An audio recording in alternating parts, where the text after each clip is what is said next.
আজকে আমি আপনাদের জন্য নিয়ে এসেছি অতি সুস্বাদু মালাই নাট সন্দেশ, তাও আবার মাত্র 1 কাপ গুঁড়ো দুধ দিয়ে তৈরি। শুধুমাত্র 1 কাপ গুঁড়ো দুধ, একটু বাদাম আর চিনি দিয়ে খুব সহজে এত সুস্বাদু মিষ্টি তৈরি করা যায়, না বানালে কিন্তু বিশ্বাসই হবে না। আর এই মিষ্টিটা এত পারফেক্টভাবে বানানো হয়েছে, একবার যদি খান তাহলে মিষ্টির দোকান থেকে মিষ্টি কিনে খাওয়া ভুলে যাবেন। আপনারা এটাকে ইনস্ট্যান্ট মালাই সন্দেশও বলতে পারেন। মালাই সন্দেশটা বানানোর জন্য প্রথমেই একটা প্যানে নিয়ে নিলাম 1 কাপ লিকুইড দুধ। এই দুধটাকে এখন অনবরত নাড়াচাড়া করে জাল করে 1/2 কাপ বা তারও কম করে নিতে হবে। চেষ্টা করবেন ফুল ফ্যাটযুক্ত লিকুইড দুধটা নেওয়ার, এতে করে মালাইটা খেতে খুব ভালো হবে। কিছুক্ষণ অনবরত নাড়াচাড়া করে জাল করার পর দেখতেই পাচ্ছেন 1 কাপ দুধ 1/2 কাপেরও কম হয়ে গেছে। ঠিক এই অবস্থায় এখানে দিয়ে দিলাম 1/2 কাপ চিনি। 1/2 কাপ চিনিতেই সন্দেশটা পারফেক্ট মিষ্টি হয়ে যাবে। তবে মিষ্টির পরিমাপটা আপনারা আপনাদের পছন্দ মতো কমিয়ে বাড়িয়ে অ্যাডজাস্ট করে নিতে পারেন। চিনির সাথে অল্প একটু এলাচ গুঁড়োও দিয়ে দিয়েছিলাম, যাতে মালাই সন্দেশটা খেতে আরও টেস্টি হয়। এবার চিনি এলাচ গুঁড়ো অনবরত নাড়াচাড়া করে খুব ভালোভাবে মিশিয়ে নিতে হবে। চিনিটা দেওয়ার জন্য দুধের কালারটা চেঞ্জ হয়ে গেছে আর দুধটাও পাতলা হয়ে গেছে, দেখতে অনেকটা কনডেন্স মিল্কের মতো লাগছে। এবার আমি এখানে নিয়ে নিলাম 1 কাপ গুঁড়ো দুধ। অবশ্যই এখানে ফুল ক্রিম গুঁড়ো দুধটা নিতে হবে, যেহেতু এই সন্দেশগুলোর মধ্যে স্বাদ বাড়ানোর জন্য এক্সট্রা আর কিছু দেব না, তাই গুঁড়ো দুধটা ভালো ব্র্যান্ডের নেওয়ার চেষ্টা করবেন। আর গুঁড়ো দুধটা দেওয়ার আগে চুলার হিটটাকে একদম লোতে করে দিতে হবে। এখন গুঁড়ো দুধটাকে মালাইয়ের সাথে ভালো করে মিশিয়ে নিতে হবে, যাতে করে কোনো রকমের লাম্পস না থাকে।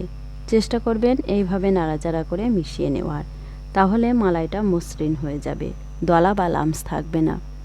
কিছুক্ষণ এইভাবে অনবরত নাড়াচাড়া করে মিশিয়ে নেওয়ার পর দেখবেন মালাইয়ের সন্দেশটা শুকিয়ে আসছে বা প্যানের গা ছেড়ে আসছে। সন্দেশের মিশ্রণটা এইরকম হতে কিন্তু খুব একটা বেশি সময়ও লাগবে না।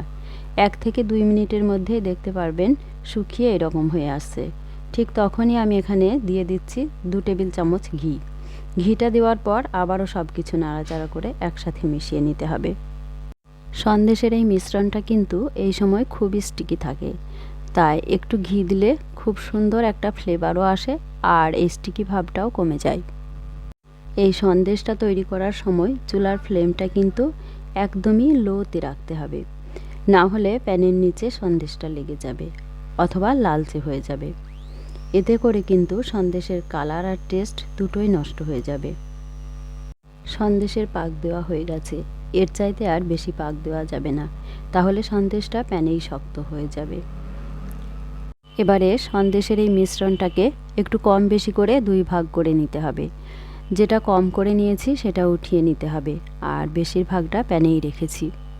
এখন এখানে দিয়ে দিচ্ছি কিছু পেস্তা বাদাম কুচি আর আমন্ড কুচি, আর 3টি খেজুর কুচি করে নিয়েছি, ওটাও দিয়ে দিচ্ছি। খেজুরগুলো এরকম ছোট ছোট করে কেটে নিয়েছি। আপনারা চাইলে এখানে পছন্দের যে কোনো বাদামও দিয়ে দিতে পারেন। এই পর্যায়ে কিন্তু চুলাটা অফ করা আছে, আর অফ করা অবস্থায় সন্দেশের সাথে বাদাম কুচি আর খেজুরটা ভালো করে নাড়াচাড়া করে মিশিয়ে নিতে হবে। ভালো করে মিশিয়ে নেওয়ার পর এই সন্দেশের মিশ্রণটাকেও প্যান থেকে তুলে নেব। এখন চপিং বোর্ডের উপর অ্যালুমিনিয়াম ফয়েল সেট করে নিয়েছি, এর উপরে সন্দেশের মিশ্রণটা নিয়ে নিয়েছি। এখন এটাকে একটা রোলের মতো করে তৈরি করে নিতে হবে। আর এই রোলটাকে আমি গোল করছি না, এটাকে চৌকো শেপ দিয়ে দিচ্ছি। চাইলে কিন্তু আপনারা এটাকে গোল করেও নিতে পারেন। এবারে অ্যালুমিনিয়ামের ফয়েলটাকে মুড়িয়ে আমি এটাকে সাইডে রেখে দিলাম। আর যে সন্দেশের মিশ্রণটাতে আমি কিছুই মেশাইনি, এবার সেই সন্দেশটাকে নিয়ে নিয়েছি আর অ্যালুমিনিয়াম ফয়েলের উপর রেখে একটা বেলুন দিয়ে রুটির মতো করে বেলে নিচ্ছি, তবে গোল করছি না। এই সন্দেশটাকেও চৌকো করে নেব। চৌকো করে সেট করে নেওয়া হয়ে গেলে সাইডগুলোও একটু সেট করে নিতে হবে, তবে এটাকে রুটির মতো অতটা পাতলাও কিন্তু করা যাবে না। সন্দেশটাকে চৌকো শেপ দিয়ে নিয়েছি।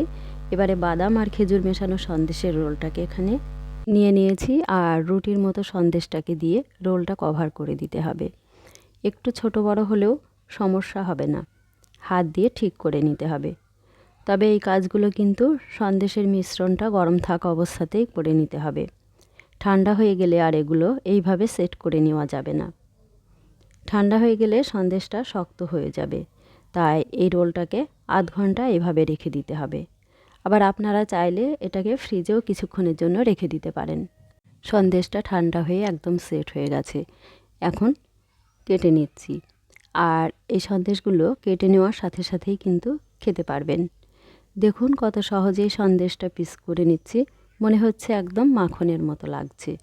আর কেটে নেওয়ার পরেই কিন্তু এই সন্দেশটার আসল সৌন্দর্য বোঝা যাবে। দেখেই বুঝতে পারছেন সন্দেশটা কতটা লোভনীয় হয়েছে।